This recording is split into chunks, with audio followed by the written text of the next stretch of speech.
بسم اللہ الرحمن الرحیم۔ کیا فرماتے ہیں مفتیان کرام کہ جس جگہ پر بڑے جانوروں کا ذبیحہ ممنوع ہو اور چھوٹے جانوروں کی قیمت بہت زیادہ ہو، کیا ایسی حالت میں قربانی سے رکنا اور پیسے غربا میں تقسیم کرنا صحیح ہے؟ براہ کرم جواب سے مشکور کریں۔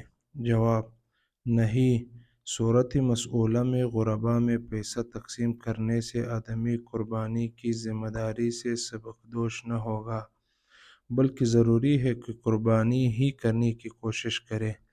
اگر اپنے علاقے میں مشکل ہو تو دوسری جگہ اپنے اعزاء و اقارب کو فون کر کے قربانی کے لیے کہہ دے اور رقم بھیج دے تاکہ وہ لوگ اس کی طرف سے وکالتاً قربانی کر دے۔ قربانی خود ہی کرنا یا اپنے ہی جگہ میں کرنا ضروری نہیں ہے، کہیں بھی کرائی جا سکتی ہے۔